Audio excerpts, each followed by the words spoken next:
বন্ধুরা, আজকে আমি আপনাদের বানিয়ে দেখাবো পেঁয়াজ কলি আলু দিয়ে ভাজা।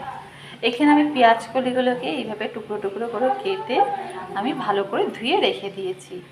আর এদিকে আলুগুলোকেও আমি এইভাবে টুকরো করে লম্বা লম্বা করে রেখেছি কেটে। আর লাগছে কাঁচা লঙ্কা, লাগছে আন্দাজ মতন হলুদ, আন্দাজ মতো নুন। আর রান্নাটা করব সর্ষের তেল দিয়ে। পেঁয়াজ কলিটা দেখুন ঠিক এই রকম কিন্তু দেখতে হয়। এই ফুলের অংশটা কিন্তু বাদ দিয়ে দেবেন, আর বাদ বাকি অংশ টুকরো টুকরো করে কেটে নেবেন। তাহলে সবার আগে আমি এদিকে গ্যাসটা অন করে দিয়েছি, কড়াইটাও বসিয়ে দিয়েছি। কড়াইটা গরম হয়ে গেলে এখানে আমি আন্দাজ মতন সর্ষের তেল দিয়ে দেব। এখানে আমি সর্ষের তেল দিয়ে দিচ্ছি আন্দাজ মতন। এবার সর্ষের তেলটা গরম হলেই আমি প্রথমে দেব আলু। তেলটা গরম হয়ে গেছে, এইবার আমি এর মধ্যে আলুটা দিয়ে দিলাম। প্রথমে আলুটা ভাজা করব হালকাভাবে, তারপরে পেঁয়াজ কলিটা দেবো। তার কারণ হচ্ছে পেঁয়াজ কলি কিন্তু খুব তাড়াতাড়ি ভাজা হয়ে যায়। আপনারা যেরকম ঝাল খাবেন সেই হিসেবে লঙ্কাগুলো কিন্তু এখন দিয়ে দেবেন। সেই হিসাবে আমি 4টে লঙ্কা দেব।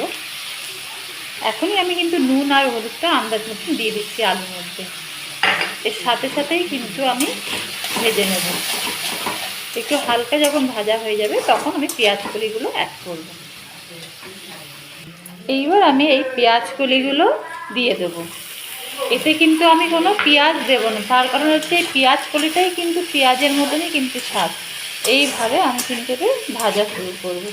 যখন পেঁয়াজ কলিগুলো একদম নরম নরম হয়ে যাবে তখন ভাববে পেঁয়াজ কলিও ভাজা হয়ে গেছে, আলুটা তো ভাজা হয়েই গেছে।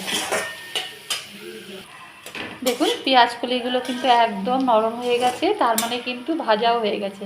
এদিকে আলুগুলোও দেখুন নরম হয়ে গেছে, তার মানে আলু পেঁয়াজ কলি আমার পুরোটাই ভাজা হয়ে গেছে। এইবার আমি এটাকে নামিয়ে নেব। দেখুন তাহলে পেঁয়াজ কলি আলু ভাজা কিন্তু একদম হয়ে গেছে। এটা রুটির সাথে ভাতের সাথেও কিন্তু খেতে ভালো লাগে। যদি আমার এই রেসিপিটা আপনাদের পছন্দ হয়ে থাকে তাহলে অবশ্যই লাইক আর সাবস্ক্রাইব করতে কিন্তু ভুলবেন না। তাহলে আজকে এই পর্যন্তই।